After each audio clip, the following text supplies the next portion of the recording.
تو تم ایک ہفتے کی چھٹی لے کر آ جاؤ۔ وہ میرے والد صاحب بہت معذور تھے، لیکن دارالعلوم دیوبند کے عشق کی وجہ سے انہوں نے فیصلہ کیا کہ معذوری کے باوجود وہ دیوبند کے سالانہ اجلاس میں شریک ہوں گے۔ لیکن مجھے بلایا انہوں نے، مجھے چھٹی فوراً مل گئی اور میں پہنچ گیا۔ وہاں سے جب میں واپس ہوا تو مجھے کم وقت کی وجہ سے ڈائریکٹ فلائٹ میں سیٹ نہیں ملی۔ اس وقت فلائٹیں بہت کم ہوا کرتی تھی، تو مجھے اس طرح آنا پڑا کہ دلی سے کراچی امریکن ایئر لائنس کے جہاز میں، اور پھر کراچی سے اتر کر زہران کسی اور ایئر لائن کے جہاز میں۔ تو دلی سے جب میں جہاز میں سوار ہوا، رات کے 3 بجے کا وقت تھا، بہت تھکا ہوا تھا اور مجھے اچھا خاصا بخار تھا۔ میں اس ارادے کے ساتھ جہاز میں گیا تھا کہ میں آرام کروں گا، لیکن قسمت میں کچھ اور لکھا تھا۔ جو سیٹ مجھے ملی اس کے بغل کی سیٹ پر ایک سکھ بھائی بیٹھے ہوئے تھے، سردار جی، اور وہ فرینکفرٹ سے آ رہے تھے اکیلے، اور انشاءاللہ خوب سو چکے ہوں گے۔ وہ بالکل فریش تھے، وہ انتظار میں تھے دلی سے کوئی پیسنجر آئے، خدا کرے میرے پاس بیٹھ جائے تو میں اس سے خوب باتیں کروں۔ میں آرام کرنے کے ارادے سے گیا اور انہوں نے باتیں کرنے کے ارادے سے میرا استقبال کیا۔ تنازع عاملین۔ یہ واقعہ 1980 کا ہے۔ چند مہینے پہلے ایران میں انقلاب آیا تھا خمینی کا، تو وہ سردار جی نے اپنے معمول کے مطابق سیاسی موضوع چھیڑ دیا، اور ایرانی انقلاب کے بارے میں آپ کی کیا رائے؟ ہمارے بزرگوں نے ہم کو سکھا رکھا ہے کہ ہمیشہ ایسے موضوع پر بات کرو جو بات مفید ہو، کسی نتیجے تک پہنچے۔ بیکار کے موضوعات پر بات کر کے وقت مت خراب کرو۔ تو میں نے بات چیت کا رخ کو موڑ دیا اسلام کی طرف۔ میں نے چاہا کہ اس سکھ بھائی کے سامنے اسلام کی کچھ تصویر، کچھ دعوت آئے۔ ابھی تھوڑی دیر میں نے بات کی تھی کہ سردار جی کو اس موضوع سے کوئی دلچسپی نہیں تھی۔ میں محسوس کر لیا میں نے، تو میں خاموش ہو گیا۔ لیکن سامنے والی سیٹ پر ایئر ہوسٹس بیٹھی تھی، اس جہاز کی جو ذمہ دار خاتون تھی۔ اس نے پلٹ کر مجھ سے پوچھا کہ مجھے ایسا لگتا ہے کہ آپ لوگ اسلام کے بارے میں بات کر رہے ہیں۔ میں نے کہا صحیح سمجھا۔ تو کہنے لگی میں ایک بات پوچھ سکتی ہوں؟ میں نے کہا ضرور۔ اب دیکھیے اللہ کیسے راستے نکالتا ہے۔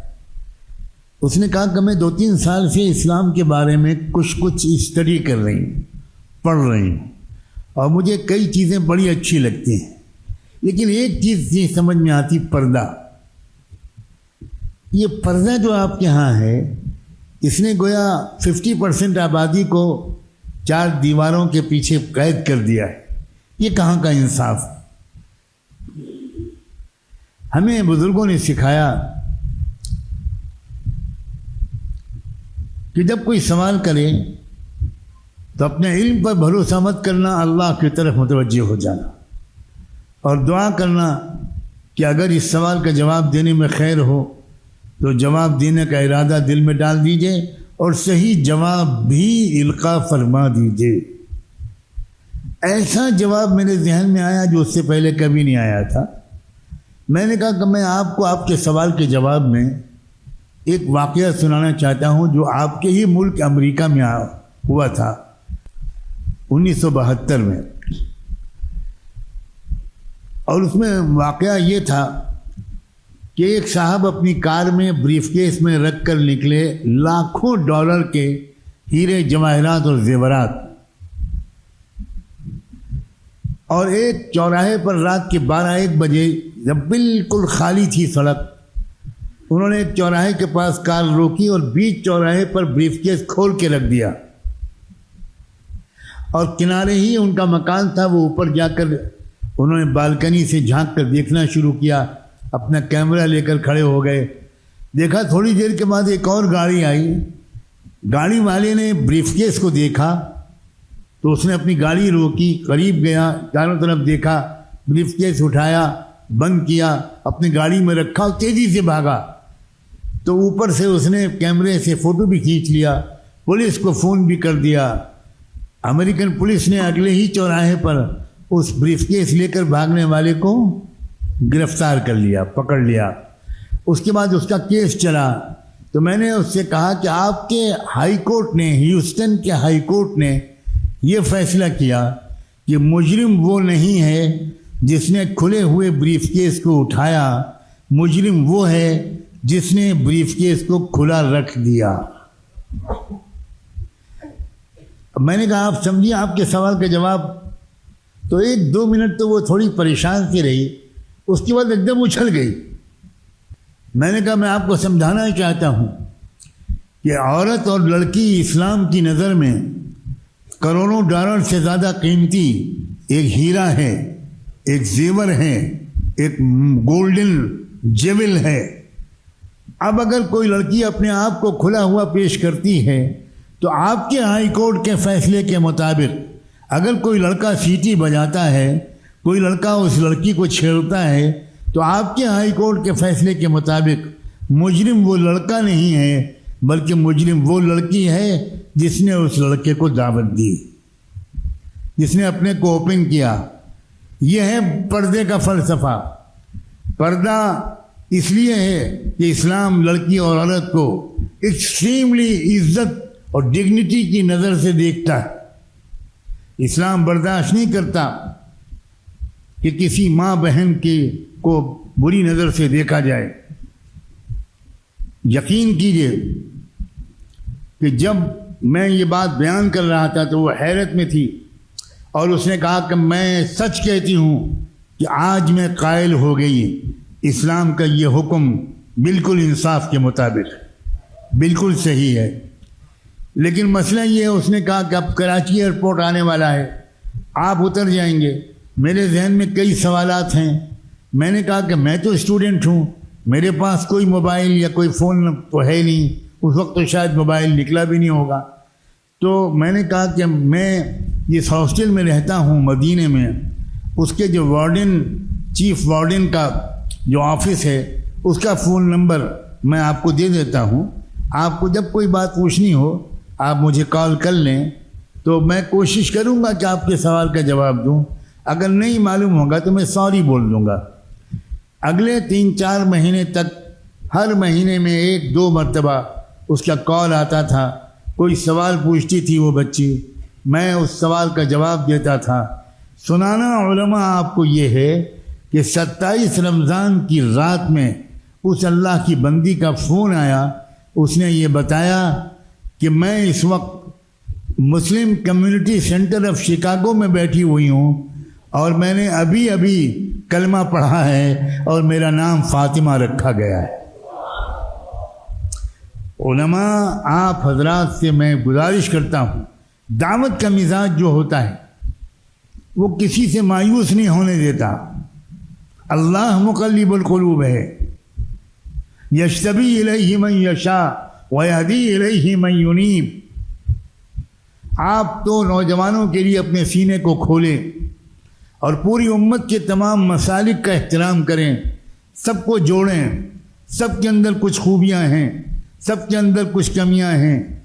یہ مزاج جو ہے کہ سارا خیر ہمارے پاس ہے اور سب کے پاس صرف گمراہی ہے، یہ مزاج امت کو جوڑنے نہیں دیتا، یہ جوڑنے نہیں دیتا۔ یاد رکھیے، الگ الگ حلقوں کے پاس کسی کے پاس عشق رسول ہے، کسی کے پاس توحید ہے، کسی کے پاس جذبہ جہاد ہے، کسی کے پاس اقامت دین ہے، کسی کے پاس حفاظت دین ہے۔ ہم تو ایسے بن جائیں کہ بھائی ہر حلقے کا خیر، ہم شہد کی مکھی کی طرح، شہد کی مکھی ہر پھول پر بیٹھتی ہے اور وہاں سے اس کا رس لے لیتی ہے اور اس رس کو میٹھا کر دیتی ہے۔ سبحان اللہ، چاہے وہ رس خود میٹھا نہ ہو لیکن شہد کی مکھی اسے میٹھا بنا دیتی ہے۔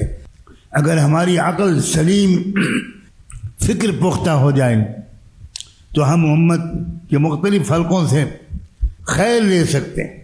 یقین رکھیے میرا سب حلقوں سے تعلق ہے، میں ہر حلقے کے قریب رہتا ہوں اور یہ کوشش کرتا ہوں کہ جو خیر ان کے پاس ہے وہ خیر اللہ کرے میں ان سے لے سکوں، ان کا احسان مانوں، ان کے لیے دعائے خیر کروں، میں زندگی بھر ان کا ممنون احسان رہوں۔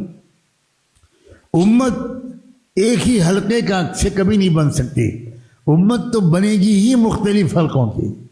آج مصیبت یہ ہے کہ ہر حلقہ چاہتا ہے کہ تمام حلقے اس کی کاربن کاپی بن جائیں۔ ایسا نہیں ہو سکتا، ایسا نہیں ہو سکتا۔ یہ بتائیے حضرت صدیق اکبر اور عمر فاروق کا مزاج ایک تھا کہ الگ الگ تھا؟ اللہ نے خود فرمایا صدیق اکبر سے، یفیک شبہ من عیسیٰ، تم میں عیسیٰ کی جھلک ہے۔ حضرت عمر سے فرمایا وفیک شبہ من موسیٰ، تم میں موسیٰ کا جلال ہے، موسیٰ کی شباہت ہے۔ کیا حضرت خالد بن ولید اور حضرت حسان ابن ثابت یہ دونوں کیا ایک مزاج کے تھے؟ جنگ کے خندق کے موقع پر، غزوہ احزاب کے موقع پر، جب اللہ کے رسول نے حکم دیا کہ عورتوں کو ایک قلعے میں بند کر دیا جائے حفاظت کے خیال سے، اور وہاں بھیج دیا حسان ابن ثابت کو، باقی سارے صحابہ تو محاذ جنگ پر تھے۔ یہودی کمانڈر کے حکم سے ایک یہودی جاسوس سپاہی وہ زمین میں کرال کرتا ہوا، رینگتا ہوا، وہ بڑھنے کی کوشش کر رہا تھا اس قلعے کی طرف، یہ دیکھنے کے لیے کہ اس میں کیا مرد بھی ہیں یا صرف عورتیں ہیں۔ حضرت صفیہ نے دیکھ لیا، ایک عورت صحابیہ نے، حضرت صفیہ نے دیکھ لیا اور حضرت حسان کو کہا ادھر دیکھو حسان، جھاڑیوں کے اندر سے کوئی لینگتا ہوا چلا آ رہا ہے، روکو اس کو وہیں۔ تو حضرت حسان نے کہا میں اگر اس کام کا ہوتا تو یہاں ہوتا، مجھ سے نہیں ہوگا، میں کچھ نہیں کر سکتا۔ تو حضرت صفیہ نے کوئی تنقید نہیں کی حضرت حسان پر۔ حضرت صفیہ خود اتر کر جا کر اس یہودی کا سر کاٹا، اور اس کے بعد اس سر کو حسان کی طرف پھینکا اور کہا کہ اس کو کم سے کم اتنا تو کر دو کہ وہ جو جدھر سے یہودی فوج ہے اس کے قریب اس کو ڈال دو، تاکہ ان کو یہ اطلاع ہو جائے کہ جس کو بھیجا تھا اس کا یہ حشر ہوا، آئندہ کوئی ہمت نہ کرے۔ حضرت حسان نے کہا اس کو کرنے کی کوشش کرتا ہوں۔ اب یہ الگ الگ مزاج، لیکن کیا کسی نے تنقید کی حضرت حسان پر؟ کسی نے کہا کہ تم ہمیشہ شاعری کرتے رہتے؟ امت میں مختلف ذوق ہوں گے، امت میں حسان ابن ثابت بھی ہوں گے، ابو ذر غفاری بھی ہوں گے، خالد بن ولید بھی ہوں گے، عمرو بن عاص بھی ہوں گے، ابو بکر عمر عثمان و علی بھی ہوں گے، حسن اور حسین بھی ہوں گے۔ خود حضرت حسن اور حضرت حسین کے مزاج میں زمین آسمان کا فرق تھا۔ تو اللہ تعالیٰ یہ امت مختلف مزاجوں والی ہی ہے، اس کو ایک مزاج ایک کاربن کاپی میں ڈالنے کی کوشش مت کیجیے، بلکہ مختلف صلاحیتوں کی قدر کیجیے۔ آپ میں سے کبھی کسی نے فٹ بال کھیلنے کا گناہ کیا ہے؟ گناہ پوچھ رہا ہوں، مولوی لوگ بیٹھے ہیں، کون کھیلتا تھا؟ ہاتھ اٹھائے ذرا۔ ماشاء اللہ، اگر سارے لوگ گول کیپر بن جائیں تو ہو جائے گا میچ، سارے لوگ سینٹر فارورڈ میں آ جائیں تو ہو جائے گا میچ، ہو جائے گا؟ سارے لوگ لیفٹ ان پہ آ جائیں، سارے لوگ رائٹ ان پہ آ جائیں، کیسے چلے گا؟ کوئی فل بیک پہ سب لوگ چلے جائیں، ہاف بیک پہ سب لوگ چلے جائیں، ڈی میں سب لوگ چلے جائیں، کیسے چلے گا؟ ڈسٹریبیوشن آف رول ہوتا ہے، اپنے اپنے رول کی تقسیم ہوتی ہے۔ کچھ ذمہ داری علماء کی ہے، کچھ ذمہ داری وائس چانسلرز کی ہے، کچھ ذمہ داری سائنسدانوں کی ہے، کچھ ذمہ داری ڈاکٹرز کی ہے، کچھ ذمہ داری انجینئر کی ہے، کچھ ذمہ داری شیخ الحدیث کی ہے، کچھ ذمہ داری شیخ التفسیر کی ہے، کچھ ذمہ داری صحافیوں کی ہے، کچھ ذمہ داری میڈیا والوں کی ہے، کچھ ذمہ داری نوجوانوں کی ہے، کچھ ذمہ داری خواتین کی ہے۔ اس طرح بنائی تھی آقا نامدار سیدنا محمد الرسول اللہ نے یہ امت بالکل مختلف مزاج کے لوگ تھے جن کو اللہ کے رسول نے اپنی محبت کی چادر میں سمیٹ لیا تھا۔ اس وقت پھر ایک مرتبہ عالمی چیلنجز کا مقابلہ کرنے کے لیے ایک امت واحدہ کا ہونا ضروری ہے۔ امت واحدہ کو بنائیے۔ تربیت کا بھی ایک لمبا وقفہ باقی ہے، تربیت کی سخت ضرورت ہے۔